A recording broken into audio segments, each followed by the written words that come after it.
ওং শ্রী গুরুভ্যো নমঃ হরি ওং। এখন আমরা পড়ব স্বামী নিরাময়ানন্দ মহারাজের লেখা শ্রী শ্রী মা শারদা। এটি দীক্ষার বই। মায়ের দীক্ষার জন্য মাকে জানতে গেলে যে বইটি পড়া হয়, এটা ওই বইটি। আজকে আমার কাছে বইটা নেই, তাই আমি আজকে গল্পের আকারে বলবো। যতটুকু পড়েছিলাম তারপর থেকে কিছুটা গল্পের আকারে আজকে পড়ব। তো আমরা পড়েছিলাম জগদ্ধাত্রী পুজো হয়েছে জয়রামবাটিতে। মা এবং দিদিমা দুজনে মিলে পুজো করেছেন। আর সেখানে বিসর্জনের সময় দিদিমা জগদ্ধাত্রী মায়ের কানে কানে বলছেন, মা জগাই আবার এসো। এখান থেকে বোঝা যায় কতটা স্নেহশীলা, কতটা মাতৃভক্তি এবং মাতৃ স্নেহে সবাইকে উনারা রাখতেন। যে সংস্কার মায়ের মধ্যেও গড়ে উঠেছিল দিদিমার থেকেই, যে এক জগদ্ধাত্রী মাকেও কিন্তু প্রতিমাকে উনার কিন্তু মেয়ে বলে মনে হচ্ছে, যার ফলে বিসর্জনের সময় মেয়ে যেরকম শ্বশুর বাড়ি গেলে আমরা বলি আবার আসিস মা, ঠিক সেইভাবে বলছেন। আমরা এই জিনিসটা মা এবং দিদিমা মধ্যে খুব দেখতে পাই। এরপর থেকে আমরা জানব পুজো হয়েছে, পুজো হয়ে গেছে, বিসর্জন হয়ে গেল। ঠিক তার পরের বছর আবার দিদিমা বলছেন যে পুজো করব, এবারে তুমি কিছু দাও, মানে মাকে বলছেন কিছু সাহায্য করতে। তখন মা বলছেন, একবার তো হলো বেশ, আর কেন, এত ঝামেলা করতে পারবো না। তখন সেই রাতেই মা স্বপ্ন দেখছেন যে জগদ্ধাত্রী মা এসে বলছেন, আমি তবে আসি। তখন মা বলছেন, তোমরা কে, কেন যাবে? তখন তিনি বলছেন, আমি তো জগদ্ধাত্রী। মা তখন বলছেন, না না, তুমি থাকো। তখন জগদ্ধাত্রী মা বলছেন, তুমি তো চলে যেতে বলেছো, তাই চলে যাচ্ছি। তারপরে সকালবেলা ঘুম ভেঙে উঠতে মায়ের তখন মনে হচ্ছে, না, আমাদের পুজো করা উচিত। তখন কিন্তু খুব ধুমধাম করে সে বছরও পুজো হচ্ছে। আর তারপর থেকে প্রতি বছর পুজো হয়, এখনও পুজো হয় জয়রামবাটিতে। এমনকি যত সারদা পীঠ আছে সব জায়গাতেই জগদ্ধাত্রী পুজো হয়। এবং এই জগদ্ধাত্রী পুজোর পর শুরু হওয়ার পর থেকেই কিন্তু যে অভাব বাড়িতে ছিল মা আর দিদিমারদের সংসারে, সেই অভাবটা কিন্তু আস্তে আস্তে চলে যায় জগদ্ধাত্রী মায়ের কৃপায়। এরপরে গঙ্গার জল মাঝে মাঝেই লবণাক্ত হয়ে যায়। যখন ওই সমুদ্র থেকে জলটা চলে আসে অনেক সময়ই, তখন কিন্তু লবণাক্ত হয়ে যায়। তখন কিন্তু ঠাকুর অসুস্থ হতেন, সেই জল গ্রহণ করতে পারতেন না, লবণাক্ত জল। তো তাই সেই সময় ঠাকুর কিছুদিনের জন্য, 2-3 মাসের জন্য কামারপুকুরে আসতেন। তারপর থেকে প্রতি বছরই এটা হতো। আর কামারপুকুর এলে বেশ কিছুদিন জয়রামবাটিতেও কিন্তু ঠাকুর থাকতেন। আর সেই সময় ঠাকুরকে ঘিরে কীর্তন আনন্দ, অর্থাৎ কৃষ্ণকে পেয়ে যেরকম গোপীরা করতেন, সেরকমভাবে ঠাকুরকে পেয়েও সবাই ওইভাবেই কিন্তু আনন্দ উপভোগ করতেন। ঠাকুরের সাথে মজা, কীর্তন আনন্দ, এই উৎসব এইগুলো চলতো। তারপরে ঠাকুর আবার দক্ষিণেশ্বরে ফিরে যেতেন। এবার ঠাকুরের সেখানে থাকতে অসুবিধা হয়, কেউ না থাকলে। ঠাকুর যেহেতু বালকের মতো, তো তখন খুব অসুবিধা হয় ঠাকুরের খাওয়া দাওয়ায়। না দেখলে ঠাকুর মুহুর্মুহু সমাধি হয়ে যান, সবসময় মা মা করে ঈশ্বর চিন্তায় ব্যস্ত, নিজের নিয়ে কিছু ভাবেনি না। তো সেই জন্য ঠাকুরকে দেখার জন্য মা ভাবলেন যে উনার এবার দক্ষিণেশ্বরে যাওয়া উচিত। ঠাকুর তো ফিরে গেছেন দক্ষিণেশ্বরে, তারপরে মা ভাবছেন যে আমারও এবার যাওয়া উচিত। তো কি করে যাবেন? সেই সময় কিছু স্ত্রী পুরুষ গ্রামের, তারা গঙ্গা স্নানে যাবে। তাদের সঙ্গেই মা ঠিক করলেন, কারণ জয়রামবাটি থেকে কলকাতা আসা অনেকটা দূর। তো যখন হেঁটে হেঁটে এসছেন জয়রামবাটি, কামারপুকুর, তারপরে গোঘাট, তারপরে আমরা গেলেও পরপর স্টেশনগুলো পড়ে, তো হেঁটে হেঁটে আসতে হতো। তখন হেঁটে হেঁটে আসছেন। আরামবাগের কাছে এসে রাত্রিবাস করবে বলে ভেবেছিলেন, কিন্তু আরামবাগ এসে যাওয়ার পর তখনও দিন আছে বলে সবাই ঠিক করলো যে আরেকটু এগিয়ে গিয়ে তারকেশ্বরের কাছে গিয়ে তারা রাত্রিবাস করবেন। কারণ এক একটা জায়গা হোল্ড করে করে যেতে হতো, একসাথে তো পুরোটা যাওয়া যাবে না, তখন তো হেঁটে হেঁটে। তো তখন তারা তাড়াতাড়ি দ্রুত পা চালিয়ে চলতে থাকলেন। তারা মাঝখানেই তেলো ভেলোর মাঠ পড়বে, যেখানে কিন্তু বিখ্যাত ডাকাতদের মাঠ, ওটা ডাকাতরাই থাকে, ডাকাতকালী পুজো হতো ওখানে। এখনও হয়, ওখানে খুব ডাকাতের ভয়। তো সেখানে যেটা তাড়াতাড়ি করে সন্ধ্যের আগেই পেরিয়ে যাওয়া যায়, তাই সবাই তাড়াতাড়ি পা চালাতে লাগলো।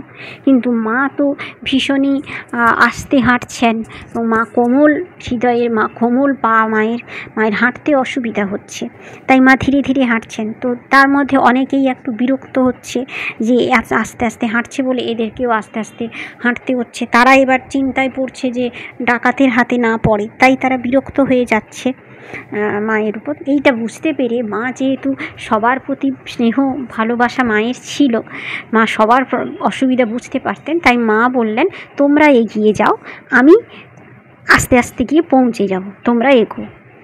তো তারা তাড়াতাড়ি দ্রুত পা চালিয়ে খুব তাড়াতাড়ি তারা অন্ধকারে মিশে, মানে অনেকটা দূর পেরিয়ে চলে গেল।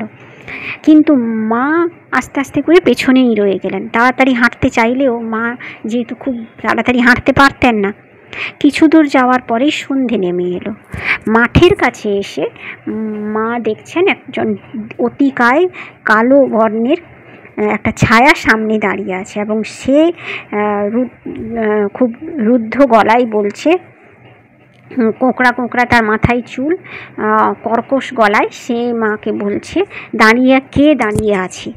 তখন মা কোমল গলায় বলছেন, বাবা, আমি তোমার মেয়ে, সঙ্গীরা ফেলে গেছে, পথ হারিয়ে ফেলেছি, দক্ষিণেশ্বরে কালী মন্দিরে তোমার জামাই থাকেন, তার কাছেই যাচ্ছি।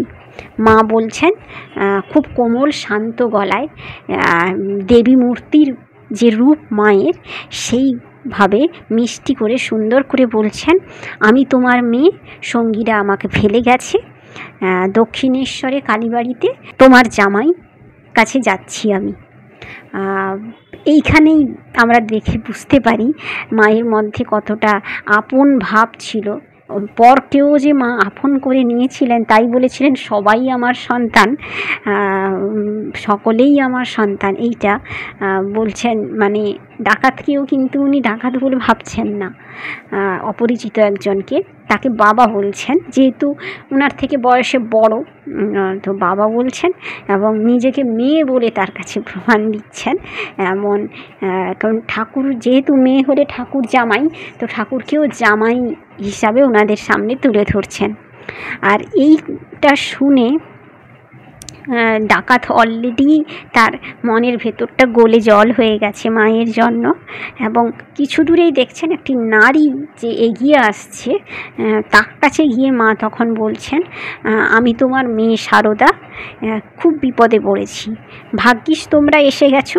অর্থাৎ মায়ের মতো করে ওই নারী মূর্তির সামনে বলছেন, যে ডাকাতের স্ত্রী। তো সেখানে যে মা যাকেই দেখতেন তাকেই আপন করে নিতেন, এক্ষেত্রেও তাই। এই জন্যই আমি যখন এই বইটি পড়া শুরু করেছি, এমনকি সমস্ত রামকৃষ্ণ মিশনের যত মা ঠাকুরমা স্বামীজি বই পড়ি, আমি কিন্তু সব সময় সবার সাথে একটা সম্পর্ক গড়ে কথাগুলো বলি। যেরকম দাদু, দিদা, ঠাকুরদা, ঠাকুমা, এই যে ঠাম্মা, ঠাকুমা, এই দিদিমা, এইগুলো যে বলি, তার কারণ কিন্তু এটাই, যে মায়ের মধ্যেও এই সম্পর্ক সুলভ ব্যবহার সব সময়ই ছিল, আমাদেরও মায়ের মতো ফলো করা উচিত। তো তারপরে এই বাৎসল্য ভাব দেখে সেই নারী কিন্তু, যিনি কিন্তু বাগদিনী, অর্থাৎ সেই ডাকাতের যে স্ত্রী, সে মাকে ধরে নিয়ে যায়, এবং কাছেই একটি দোকানে তারা থাকে, সেখানে মাকে মুড়ি মুড়কি খেতে দেয়। তারপরে সে নিজের আঁচল পাতিয়ে মাকে শুতে দেয়। নিজের মেয়েকে যেরকম আঁচলে, মা যেরকম আঁচলে করে মেয়েকে শোয়ায়, সেরকমভাবে মাকে, আমাদের মাকে সেই বাগদিনী সেইভাবেই মাকে রাত্রে আগলে রাখে। আর রাত্রিবেলা সেই ডাকাত সে দোকানের সামনে পাহারা দেয়, যেহেতু মা শুয়ে আছেন, যাতে অন্য কেউ চলে না আসে। পরদিন সকাল হতে মাকে নিয়ে তারা তারকেশ্বরের উদ্দেশ্যে রওনা হয়, আর রাস্তায় কড়াইশুঁটি তুলে তুলে মাকে খেতে দেয়, আর মা সেগুলো খুব সুন্দর করে খেতে খেতে, কথা বলতে বলতে এগোতে থাকেন। যখন তারকেশ্বরের কাছে এসে পৌঁছলেন, সঙ্গীদের সাথে যখন দেখা হলো, তখন তারা মা চলে যাবেন বলে আকুল হয়ে মায়ের জন্য কাঁদতে থাকে। আর মা দক্ষিণেশ্বরে যাচ্ছেন, তো তাদেরকে বলেন যেন তারা গিয়ে একবার ঠাকুরের সাথে দক্ষিণেশ্বরে দেখা করে আসে। তারা সত্যি তারপরে অনেকবার দক্ষিণেশ্বরে এসেছেন, এমনকি ঠাকুরের সাথে দেখা করেছেন, এবং ঠাকুরও এই জিনিসটা শোনার পর মায়ের কাছ থেকে তাদের সঙ্গে কখনো ডাকাত বলে ফিরিয়ে দেননি, বরঞ্চ তাদের সাথে জামাইয়ের মতো ঠাকুর সামনে আসতেন এবং তাদেরকে মা বাবা বলে সম্বোধন করতেন। কখনো বুঝতেই দেননি যে তারা কখনো কোনো সময় ডাকাত ছিলেন, এবং ঠাকুরও কখনো তাদেরকে ডাকাত বলে ছোট করেননি। এই ছিল ঠাকুর আর মায়ের মাহাত্ম্য। তারা সবাইকে নিজের মতো করে আপন করে নিতেন, ভালোবাসতেন, আগলে রাখতেন। আজ এইটুকু। আজকে এই জিনিসটাও খুব গুরুত্বপূর্ণ, এই যে সম্পর্ক কীভাবে আমরা গড়ব, সম্পর্ক গড়ার জন্য যে শুধুমাত্র ব্লাড রিলেশনেরই দরকার তা নয়, আমরা সবার সাথে আত্মীয়তার সাথে আতিথেয়তার সাথে মিশতে পারি, আগলে রাখতে পারি, সেখানে অহংকার হিংসে রাখার কোনো দরকার নেই। এইটা থেকে আমরা জানতে পারছি। আর মাকে এইভাবেই জানতে থাকুন, পড়তে থাকুন, মাকে নিয়ে আরও ভাবুন। আর আমার চ্যানেলটি সাবস্ক্রাইব করবেন, লাইক করবেন, কমেন্ট করবেন কেমন লাগলো। ওম শান্তি শান্তি শান্তি। হরি ওম তৎসৎ। শ্রীরামকৃষ্ণার্পণমস্তু।